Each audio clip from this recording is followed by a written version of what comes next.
Delhi police के cut off के विषय में कि इस बार दिल्ली पुलिस का कट ऑफ कितना रहने वाला है, कितने नंबर पे आपको सिलेक्शन मिल जाएगी और उसके साथ ही साथ आपका कितना स्कोर हो तो आपको फिजिकल की तैयारी शुरू कर देनी चाहिए। और बहुत सारे छात्रों का नॉर्मलाइजेशन पर भी सवाल था कि नॉर्मलाइजेशन कैसे होगा, क्या पिछली बार की तरह इस बार भी नॉर्मलाइजेशन में 25 से 20 नंबर बढ़ सकते हैं या फिर नहीं, और अभी तक जितना एग्जाम हुआ है उसमें सबसे ज़्यादा हार्ड शिफ्ट कौन सा है और किस शिफ्ट को सबसे ज़्यादा फायदा होने वाला है नॉर्मलाइजेशन में। आज के इस वीडियो में मैं इन सभी टॉपिक के विषय में आप सबसे बात करूंगा।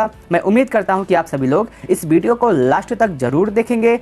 दोस्तों, यदि आपको यह वीडियो अच्छा लगे तो आप सभी लोग इस वीडियो को लाइक कर सकते हैं, अपने दोस्तों के साथ इस वीडियो को शेयर करना ना भूलें।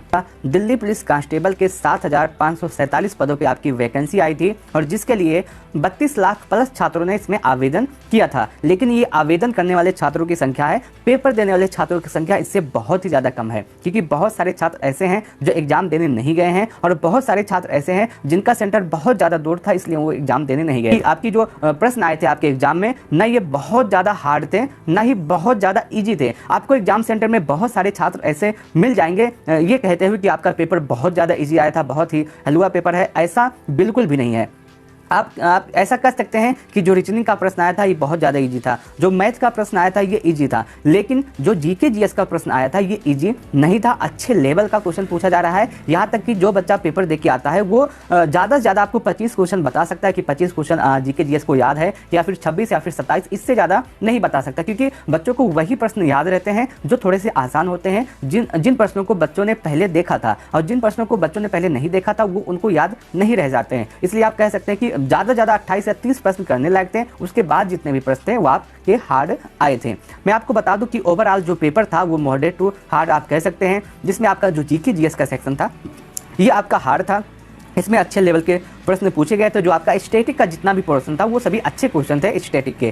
कंप्यूटर की बात करें तो कंप्यूटर में आपको सिर्फ और सिर्फ 3 टॉपिक पढ़ने थे और इसी 3 टॉपिक से सभी क्वेश्चन हल हो गए थे। आप यह मान के चल सकते हैं कि जीके जीएस में आपके 28 से 30 क्वेश्चन यदि आपने किया तो बहुत ही अच्छा स्कोर आपका माना जाएगा, और कंप्यूटर के सेक्शन में अगर आपने 7 से 8 प्रश्न किए हैं तो बहुत ही अच्छा स्कोर आपका माना जाएगा। वहीं मैथ की बात करते हैं तो मैथ आपका इस बार थोड़ा सा ईजी आया था। ईजी इसलिए आया था कि कैलकुलेटिव नहीं था, 1 या 2 प्रश्न को छोड़ दे तो आपका पूरा बहुत ही ज़्यादा ईजी प्रश्न आया था। आप मैथ में यह मान के चल सकते हैं यदि आपने 13 या 14 के आसपास स्कोर किया तो आपका बहुत ही अच्छा स्कोर रहने वाला है। और रीजनिंग की बात करें तो रीजनिंग आपका बहुत ज़्यादा इजी था, और रीजनिंग में अगर आपने 20 से 22 प्रश्न किए हैं सही से तो आपका बहुत ही अच्छा स्कोर बन रहा है। यदि आपने रीजनिंग में 20 से कम किया है तो आप यह मान के चल सकते हैं कि आप और छात्रों से बहुत ही ज़्यादा पीछे रह गए हैं।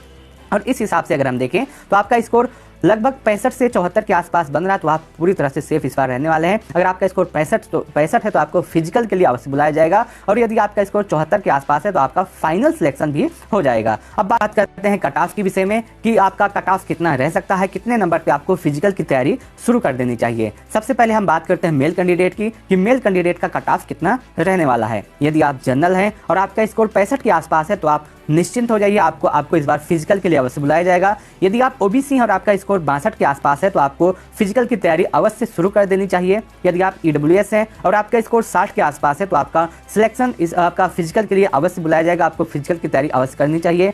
यदि आप एससी हैं और आपका स्कोर 50 के आसपास है तो आपको फिजिकल के लिए अवश्य बुलाया जाएगा। यदि आप एसटी हैं और आपका स्कोर 52 के आसपास है तो आपको फिजिकल के लिए बुलाया जाएगा। आप इस नंबर में +2 लेकर के चल सकते हैं। अगर आपका स्कोर जनरल है, यदि आपका स्कोर 65 +-2 के आसपास है तो आपका फिजिकल के लिए सिलेक्शन अवश्य हो जाएगा, आपको फिजिकल की तैयारी अवश्य शुरू कर देनी चाहिए।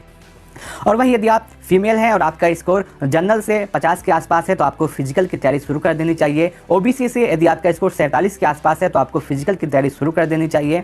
यदि आप ईडब्ल्यूएस हैं और आपका स्कोर 45 के आसपास है तो आपको फिजिकल की तैयारी शुरू कर देनी चाहिए। यदि आप एससी हैं और आपका स्कोर 40 के आसपास है, और यदि आप एसटी हैं और आपका स्कोर 42 के आसपास है तो आपका सिलेक्शन फिजिकल के लिए अवश्य हो जाएगा। और आपका ये फाइनल कट ऑफ नहीं है, इसके बाद आपका फाइनल कट ऑफ बताया जाएगा। ये आपका फिजिकल का कट ऑफ है, और यदि आपका स्कोर इतना है तो आपको बिना कुछ सोचे अपने फिजिकल की तैयारी शुरू कर देनी चाहिए। मैं उम्मीद करता हूं कि आपको यह पूरा वीडियो अच्छा लगा होगा, पूरी एनालिसिस अच्छी लगी होगी। यदि आपको यह वीडियो अच्छा लगा हो तो आप सभी लोग इस वीडियो को लाइक अवश्य कीजिएगा, अपने दोस्तों के साथ इस वीडियो को शेयर करना न भूलें। उसके साथ ही साथ आप कमेंट सेक्शन के माध्यम से हमें बता सकते हैं कि आपका एग्जाम किस शिफ्ट में कंडक्ट हुआ था और आपका स्कोर लगभग कितना बन रहा है। मैं आपको बताने का प्रयास करूंगा कि उतने स्कोर के साथ आपको फिजिकल की तैयारी शुरू करनी चाहिए या फिर नहीं। इस वीडियो को लास्ट तक देखने के लिए आप सबका बहुत बहुत धन्यवाद।